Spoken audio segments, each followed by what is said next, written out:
Okay, in the previous class, I told you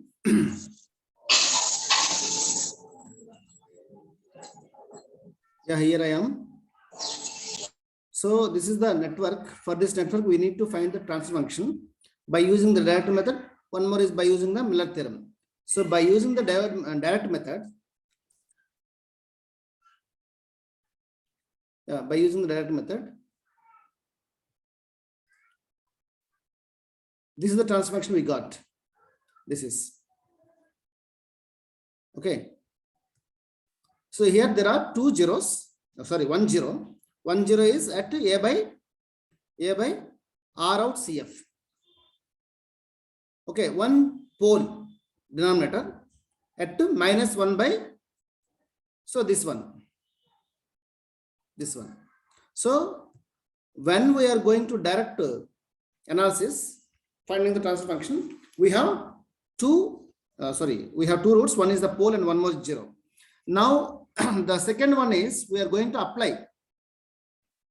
And one more thing, we are going to find the frequency response plot.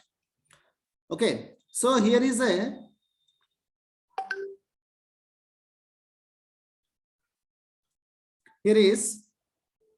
omega z and omega p is there.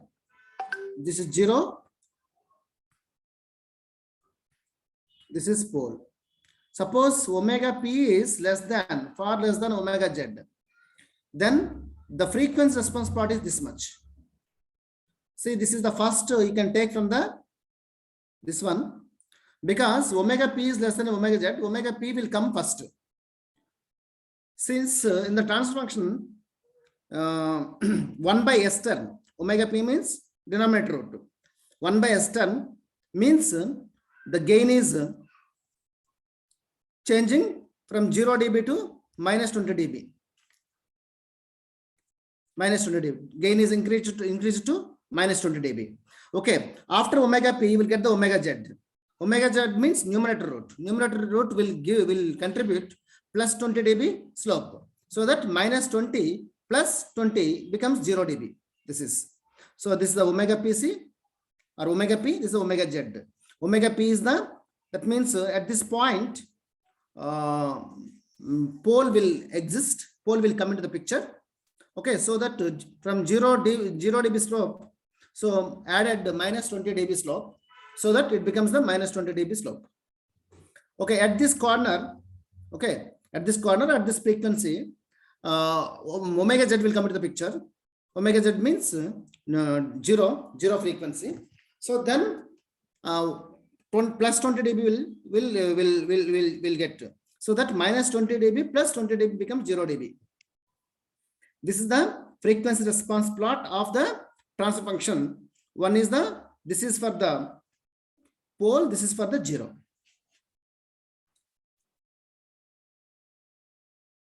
Okay, understand? Hello? Yes, sir. Yes, sir. Yeah. So the next one is the B bit is find the transfer function using the Miller theorem. So Miller approximation method. So this is the Miller approximation method. So see, already you know about this. Yeah, this is the floating impedance. You can split this floating impedance as input impedance and output impedance. This is the input impedance, and this is the output impedance component. You know this value is CF is directly multiplied with 1 plus A. This is the CF is divided with the 1 plus A. Now find the transfer function here. Okay, how can you find the transfer function? So the transfer function of this fellow is so here I can write V out by V in transfer function is equal to, you can write what is it, Vx by V in is multiplied with V out by Vx. then Vx get cancelled, then V out by V in remains. So you can find this is the V in, this is the Vx. First find the ratio between these two, then find the ratio between these two. Then you will get the, so if you multiply both the terms, you will get the total transfer function. First you can find Vx by V in. Vx by V in. Okay. Vx by V in is, if you take this network as the voltage divided network, that means V in voltage will be divided some voltage across Rs, some voltage across Vx, across this capacitor. So that from this you can write Vx by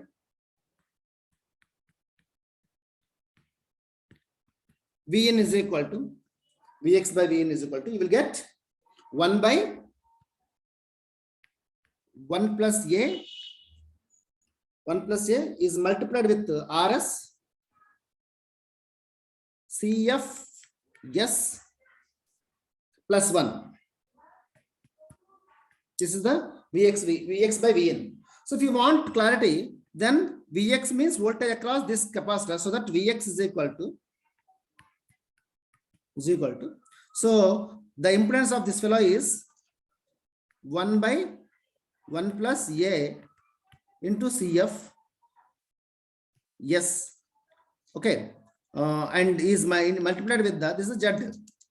Current. What is the current? V in by Rs plus this much.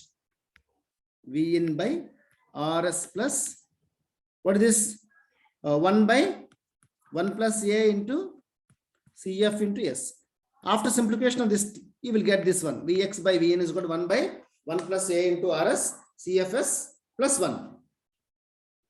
Got it? Similarly, if you come this side, then V out is equal to, you will get minus A because of this one, minus A into Vx. Vx means you can substitute this value from here. So Vx, then you will get total minus A by 1 plus A is multiplied with Rs into Cfs plus 1 into one more term, 1 plus 1 by A, this one, into Cf S into R out plus 1. This is the two terms. This is the V out by Vx.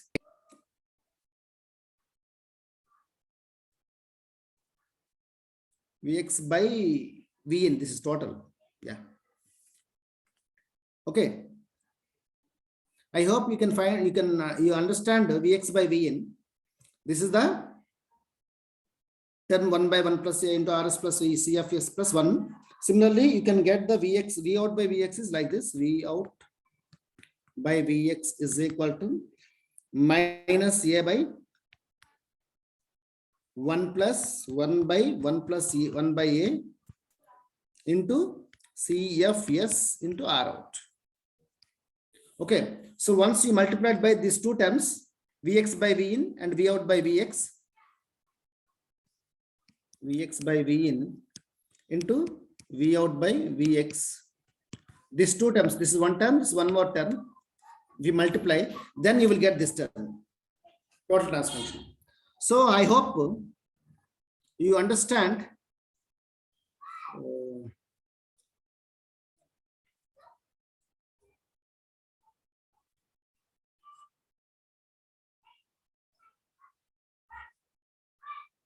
Yeah, understand. Yeah, this is the final transfer function. This is.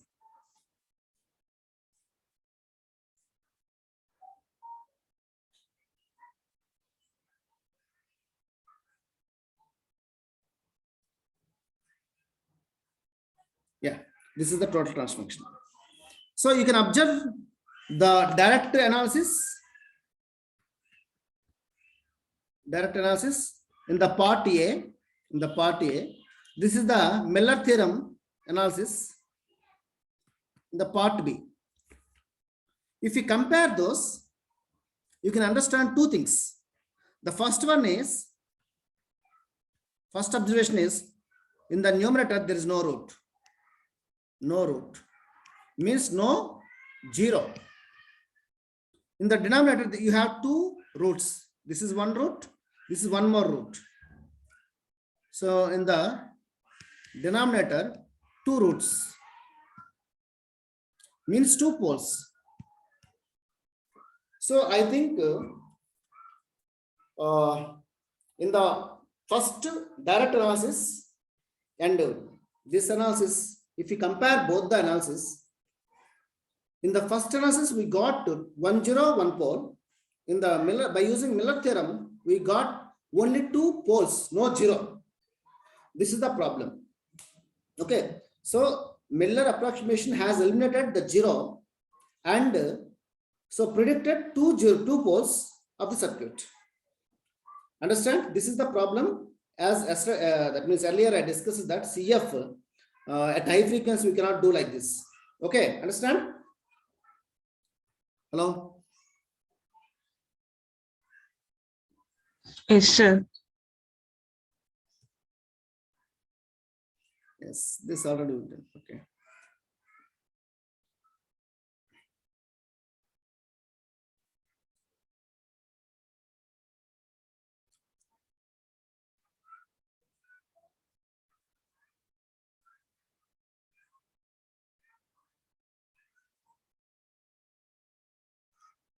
Yeah.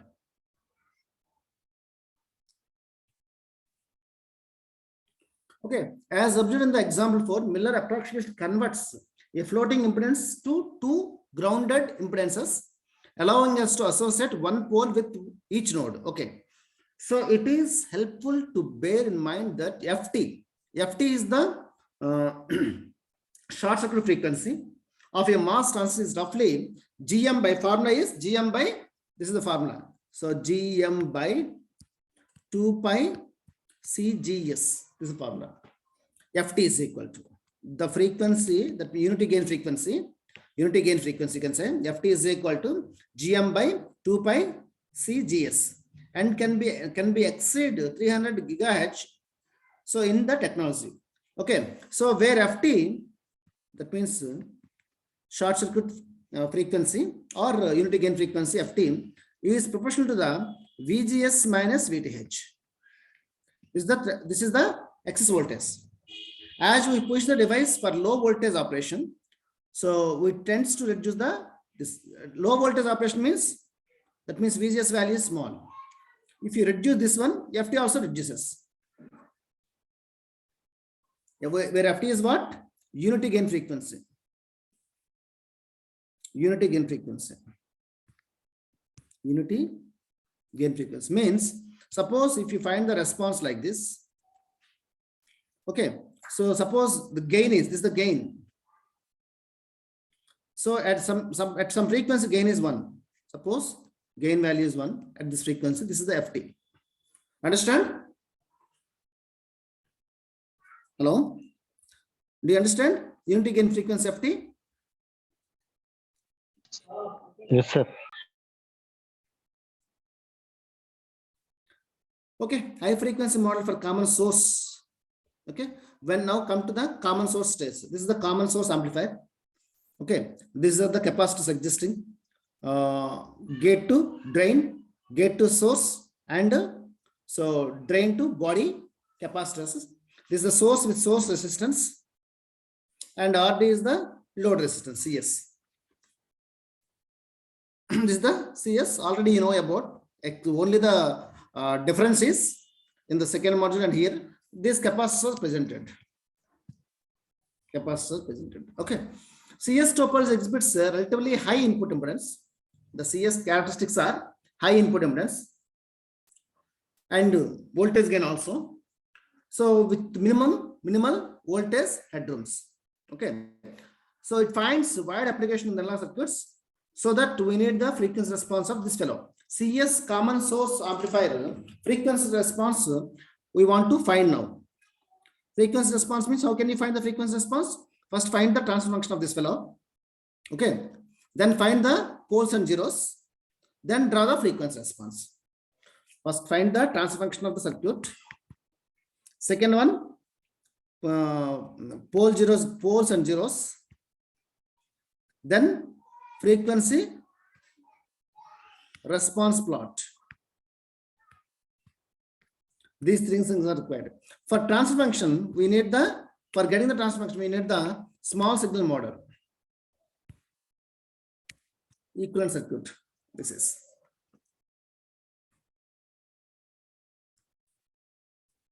Okay.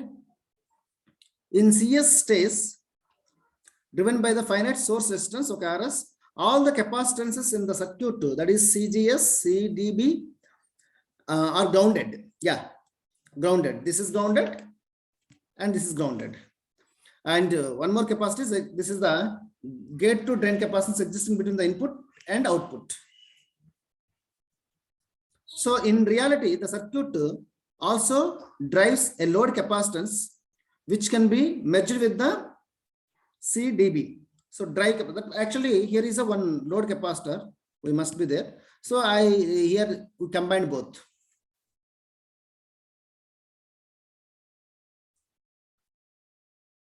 So first apply the Miller approximation.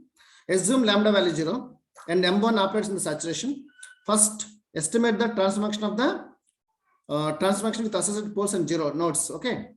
So then total capacitance seen from the X to ground is equal to total capacitance seen from the X to ground. X to ground means X is here, this node. This is the X to ground. You want to find the total capacitance. Okay, then its value is CGS plus Miller multiplication of CGD. That is the expression is the total capacitance is CGS. Okay, plus 1 minus AV into CG. This is the Miller multiplication of CGD. Okay, AV value is, that means gain is minus GMRD. That you can say CGS plus 1 plus GM into RD into CG what D. This is the input capacitance from the X. Okay.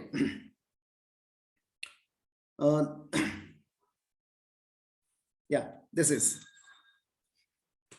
okay. Whatever the capacity here is there, that we removed and applied Miller approximation because of that one. So here is one capacitor will come, here is one more capacitor will come. So I took these two capacitor values and these two capacitor values. Okay. So from this, I want to find the input pole. W in is nothing but input pole. The magnitude of the input pole is therefore 1 by RS. Okay, 1 by RS. So earlier capacity is CGS plus, now another capacity is what? 1 plus GMRD into CGD. This is the total input frequency or pole frequency. You can say magnitude.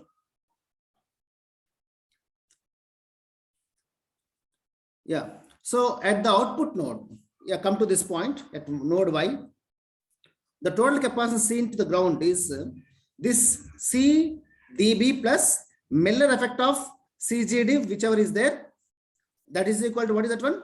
CDB plus 1 minus 1 by AV into CGD. Okay. So here is because this AV is far greater than 1. I think you can neglect this fellow. Then it becomes CDB plus this is only CGD.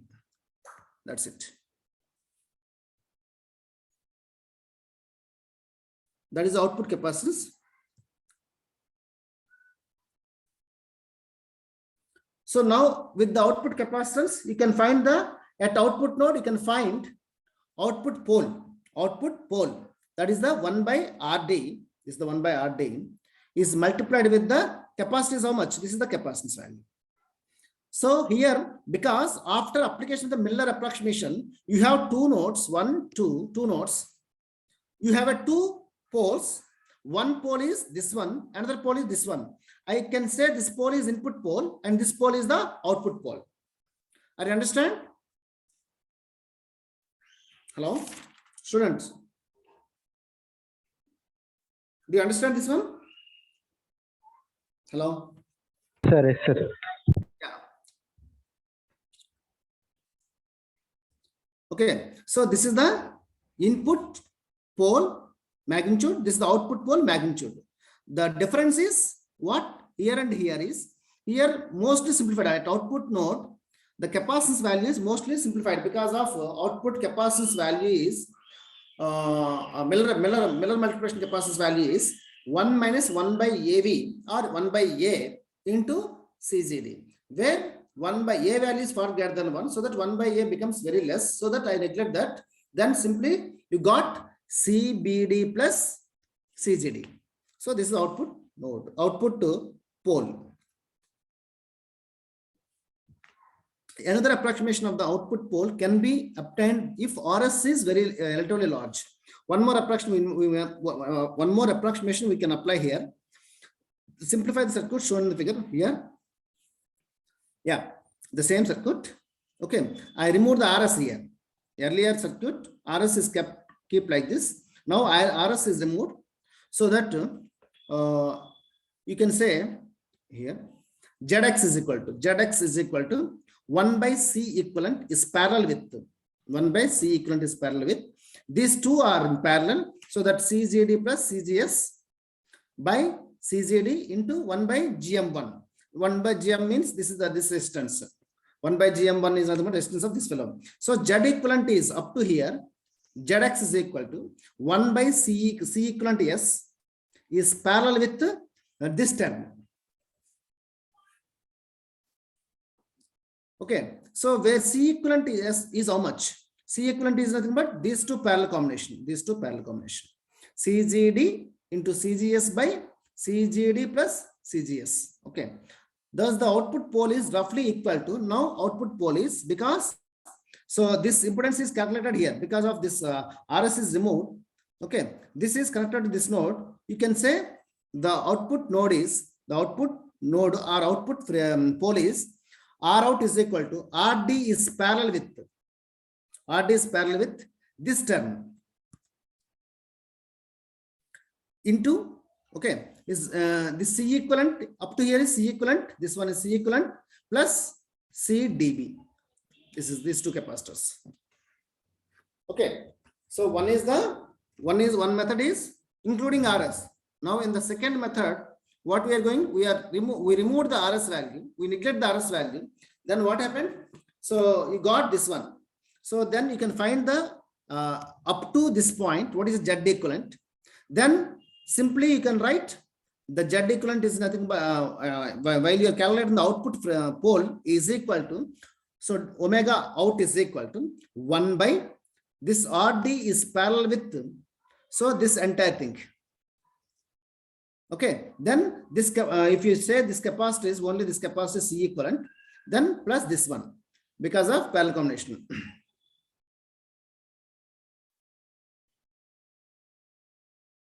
So now V out by V in of S is how much? It's very simple. V out by, that means transformation of this circuit is, so V out by V in is equal to gain, so minus GM into RD by 1 plus S by 1 root, that is omega in, into 1 plus S by omega 1 more root. This is the structure.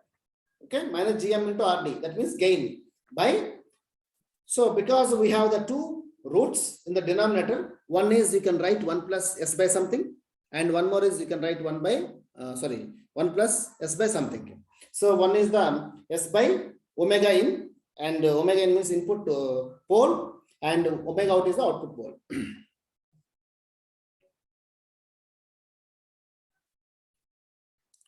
The primary error in this estimation is that have not considered the existence of the zeros in the circuit. Yeah, with this approximation, in this structure, we don't have any provision to accommodate the roots in the numerator, that is the zeros in the transfer function. That is the one of the error in this method. Another concern stems from approximating the gain of the amplifier by minus GMRD, whereas in reality the gain varies with the frequency. Yeah, so in the numerator we have minus GMRD. Okay, so minus GMRD will not vary with the frequency, but practically there is a variation with the frequency. So now come to the direct analysis.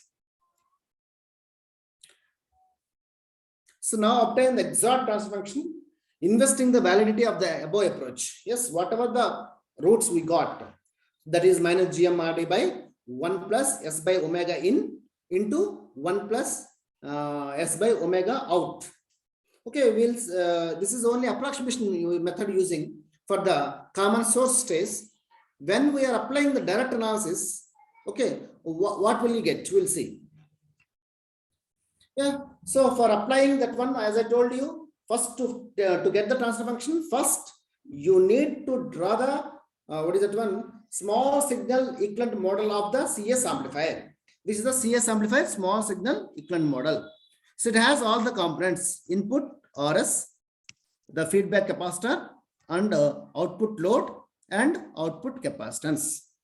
Okay, that means the CGD. This is the CGS. Now you can split this capacitor by applying Miller theorem. Then this is the direct method. So you can use this direct method for getting the better results. Okay.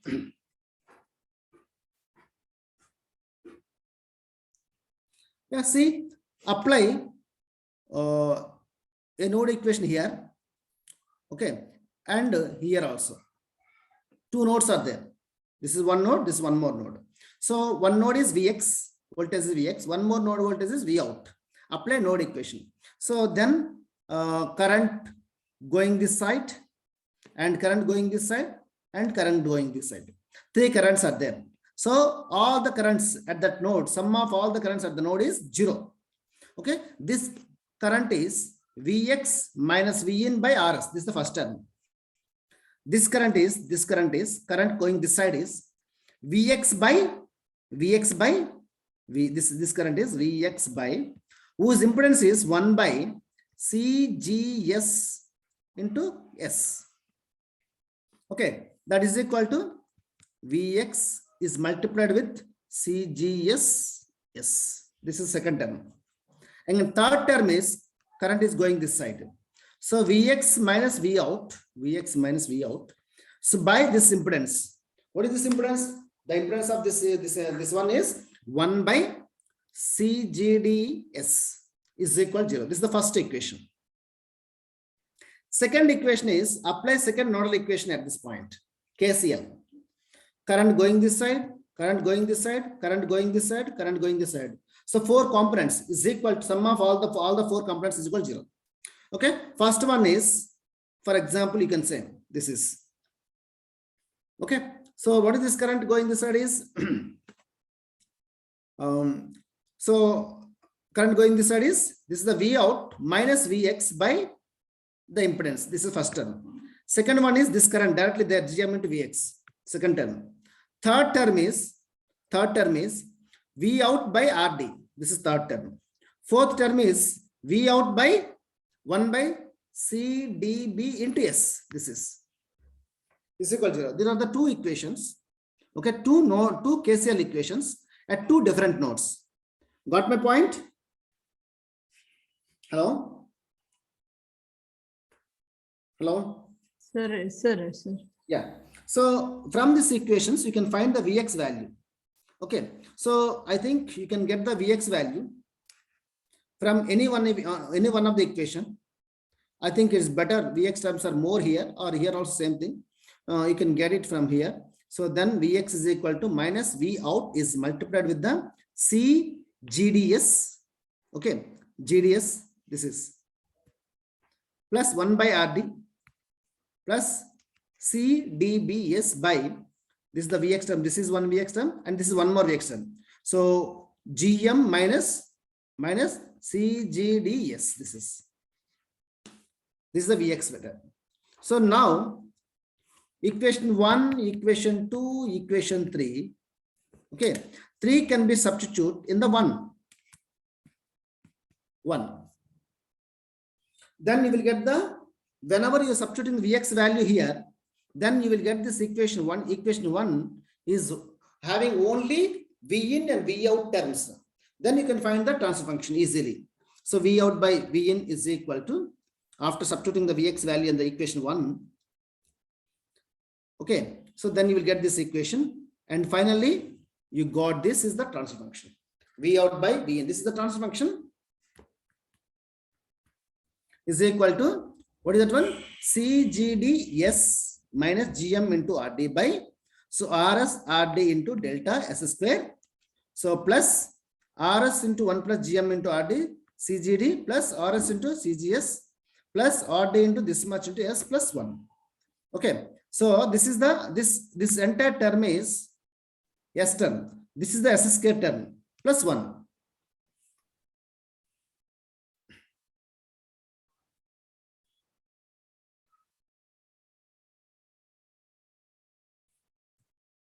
Yeah. What is the del here? Del is nothing but, this del is nothing but, this is the C, GS, C, GD plus C, GS, C, DB plus C, GD, C, DB. So see, 3 capacitors, one is the CGS and one more is CGD and one more is the CDB. So this sum, this is the del value. Okay. So note that the transfer function is of second order. Now you got the transfer function is second order transfer function. S square is there. S square means second order. Even though the circuit contains 3 capacitors. Okay. So this is because the capacitors form a loop, allowing only 2 independent initial conditions in the circuit and hence yielding a second order differential equation for the time response. Okay, so understand this transfer function is second order transfer function.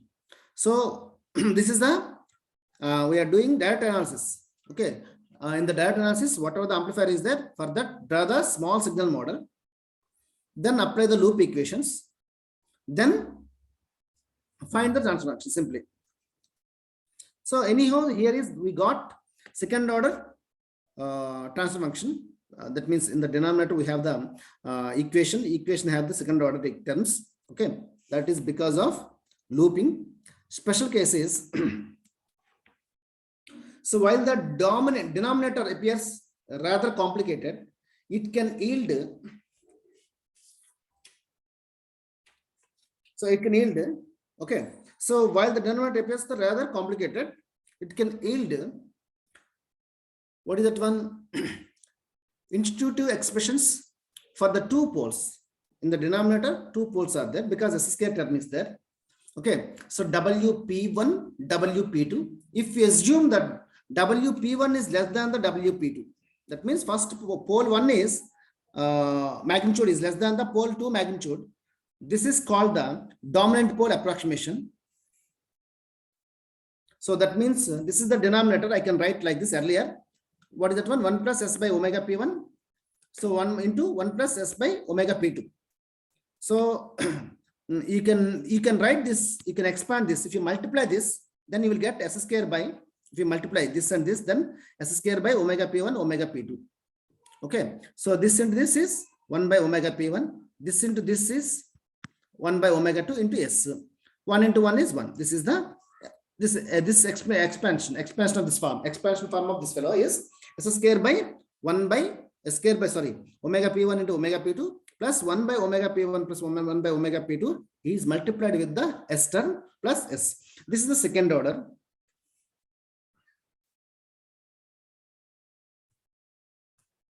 Okay. So now, for example, coefficients of S is approximately equal to, what is the coefficient of S? 1 by omega P1 plus 1 by omega P2. Okay, but since and with the special case, omega P1 is less than omega P2, this approximately equal to omega P1 by omega P1. If omega P2 is much rather from the origin, the dominant pole is given by, so if omega 2 is much rather from the origin, much farther, sorry, farther from the origin. So this is the S-plane I told you. Omega P1 is less than omega P2 means omega P2 may be here and omega P1 may be here. So who is near to horizon? Hello? Hello? Students, you can tell me the answer. So this is the omega P2 location, this is omega P1 location. Okay. Who is near to horizon? Hello? Omega P1. Omega P1 is near to the horizon. So the near to the horizon root is always called the dominant root. Dominant root. So now omega P1 is dominant. Omega P2 is not dominant. Understand? Hello? Yes, sir. Yes, sir. Do you know what is the meaning of dominant? Hello? Pole near to origin, sir. Dominant, yeah. So we must very careful about this fellow. Otherwise, he may go this side. If this road is going this side, if you're not proper care taken, if this road is near to the origin, he can easily go this side. Then the system goes to unstable. Okay. Got my point? Dominant pole or dominant root is very careful. We must take any care about the root, because so which is very near to the origin, it may goes to the right hand side. So as per the theory of the as explained, what if the all the roots are locating in the left hand side, the system stable or circuit is stable. So if anyone is locating on the right side, system is goes to unstable. Understand? Yes, sir. So that dominant pole is nothing but, so it's very crucial. Okay, dominant root means, okay. Okay, so the dominant pole is given by omega P1 is equal to, yes, if this is the dominant pole, 1 by RS is multiplied with 1 plus GMRD into CGD plus RS CGS plus RD into CGD plus CDB. Okay, so when we compare this,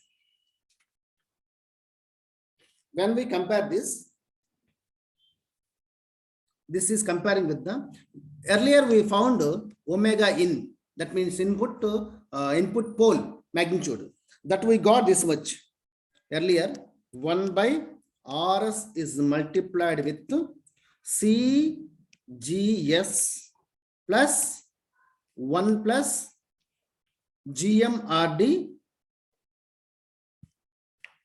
into CGD. This is we got. So this is the omega input pole frequency. This is the omega P1 means pole 1 or dominant pole. When we compare these two, see RS is multiplied with 1 plus GM into RD, 1 plus GM into RD into CGS. This term is there. Okay, and RS into CGS. This term also there, and this term is not there. This term is not there here. Understand? Only two terms are there. This plus this, but extra term is there here. That is the RD into CGD plus CDB. Understand? Hello?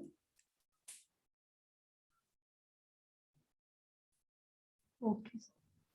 This is third time is not there when compared to omega in. Omega in already we calculated here.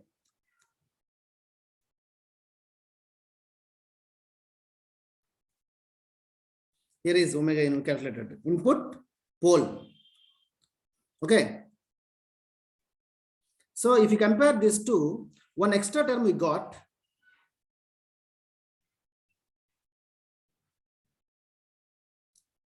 Yes, this is.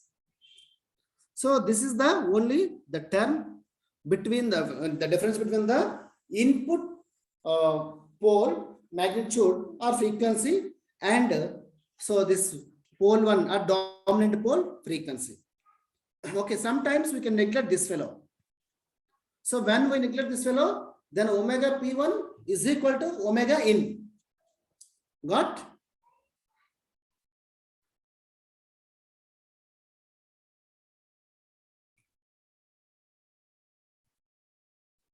Okay. So you can neglect this term. So whenever omega P1 is far less than omega P2, in this concept, you can neglect this, no problem. So some other special cases are there here. One is CGD. CGD is equal to infinite for 0. And RD is equal to infinite. So these two also you can take as special cases or approximations in this equation. You can substitute them. One is CGD is equal to 0. When CG is equal to 0, this is 0. And this is also 0. And only this is there. When RD is infinite, this all the terms are vanish.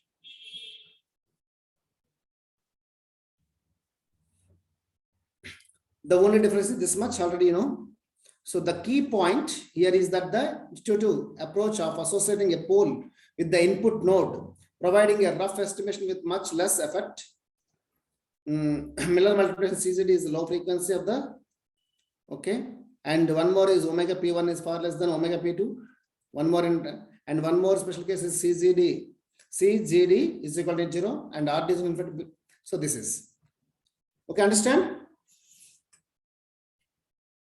Hello?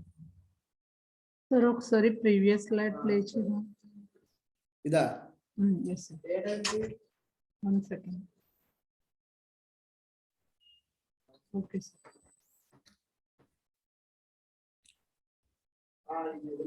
So estimation of second pole, the second pole is second one, okay, of the CS states. Omega P2. Already we have formula. That is 1 by omega P1 is multiplied with this is what? This already we calculated this one. So RS is there and input pole is, this is the input pole. That means omega P2 is equal to 1 by omega P1 is multiplied with 1 by omega in. This is the in, omega in. Okay.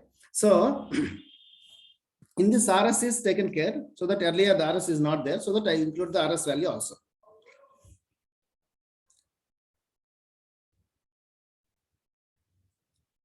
Otherwise, you can do one more thing. So omega P2 is equal to omega P1 is multiplied with 1 by, so RS, RD, and all these capacitor values. 3 capacitors.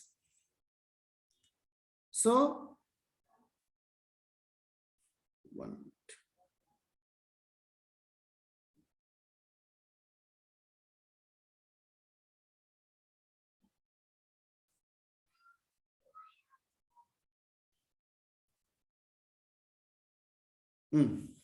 So now substitute the omega P1 value. What we got here? Yes, this one.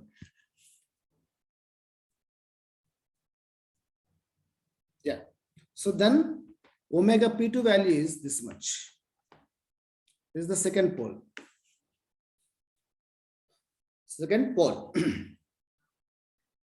So now if omega P1 is far less than omega P2, omega P1 is far less than omega P2, because why we got this one is, how we got this one means this one. Earlier I told you in this equation, yeah, this is SS square by omega P1 into omega P2. So what is SS square term? SS square term is here. This is the SS square term. This is the SS square term. Okay. From this transfer function, SS square coefficient is this much. Okay. So what is that one? Del into RS into RD. Del value is this much. Okay. So take this one. And here you see SS square is equal to omega P1 into omega P2. That is equal to, what is SS square coefficient you have? 1 by What is the S square coefficient? 1 by, so RS RD into del. Del value you know. So now this is S square coefficient. So 1 by P1 into this one is equal to, otherwise you can write S square by omega P1 is equal to omega P2. Omega P2. So we want omega P2. S square coefficient is this much, multiplied with 1 by omega P1. Multiplied with 1 by omega P1. Yeah, this is that one. Omega P2 is equal to 1 by omega P1 into S square. What is S square coefficient? 1 by RS RD into del. So what is the del? This is the component of del. Then you know the omega P1 and everything is known. Then finally, what second pole is RS into 1 plus GM RD, CGD plus RS CGS plus RD into CGD plus CDB by RS RD. So the total del term. Okay.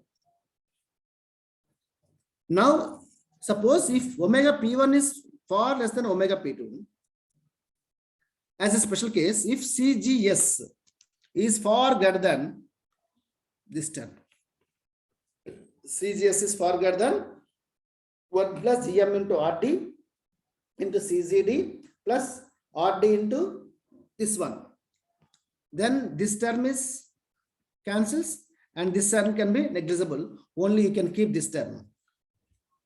Okay. Then omega P is denominator, only you have a RS into CGS, yes, by here in the denominator. So RD or RS RD into, in this term is negligible. Only this term is negligible because of only the term which contains the CGS is more importance. This is not important. So the two terms are there. That is equal to RS get cancelled. Okay, and if you take the CGS common, then CGS cancel. Then 1 by RD into CGD plus CDB is the omega P2. Understand? Hello? Hello? Understand or not? Hello? Yes, sir. Yeah.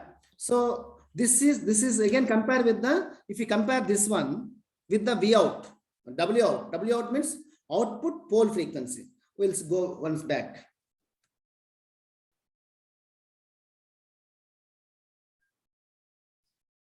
Yeah, here. See, RD into CDB plus CGD.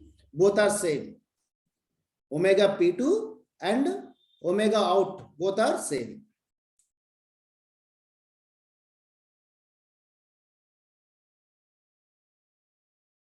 Yeah, this is 1 by RD into CGD plus CDB. Yeah, both are same. Thus, the output pole approaches is valid only if CGS dominates the response. So when you got this approximation, when becomes both are equal, whenever the CGS is far greater than other two capacitors. Okay. So now come to the, consider the CGD provides a feed through path and yeah, this is. So if you take this picture, okay, this is the CGD. This is called the feed through path. This is the main path. Okay. So consider the figure. CGD provides a feed through path that conducts the input signal to the output at very high frequency, resulting in a slope in the frequency response that is less negative than the minus 40 dB per decade. So GM by CGD is far greater than GM by CGS because CGD is less than the CGD is less than the CGS. Okay, implying that the zero lies beyond the transistors FT. This zero falls to low frequency in case where deliberately add a capacitor between the gate and the drain, introducing the other difficulties. Yeah, FT. That means unity gain frequency. Okay, so because of these two approximations, So first approximation is CGD is less than this one. Because of this approximation, you got this one. Okay. So which implies that 0 will existing in this transfer function.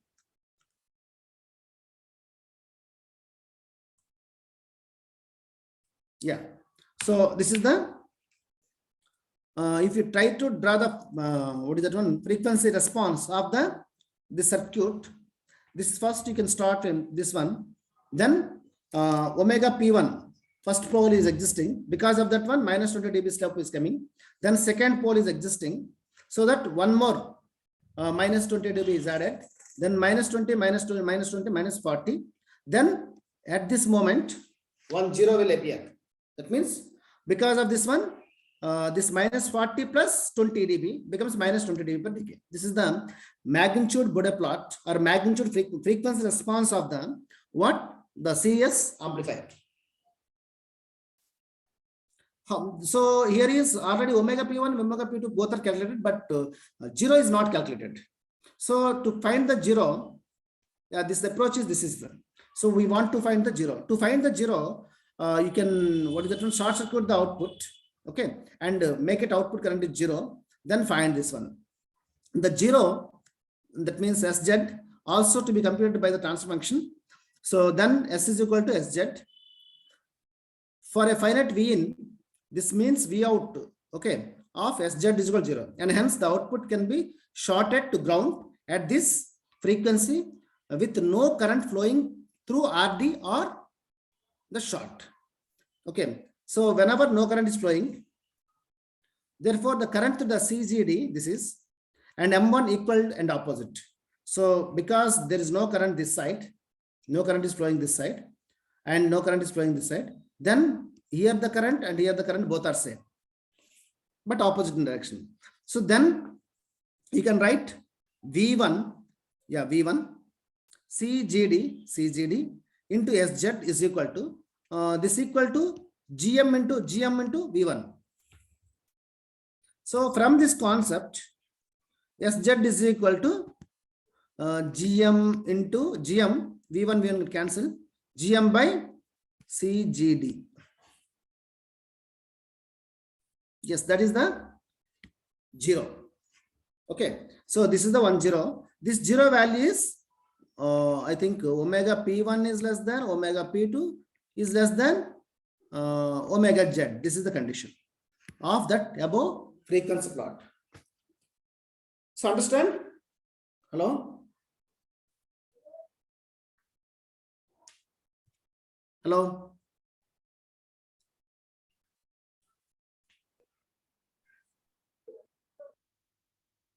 Hmm?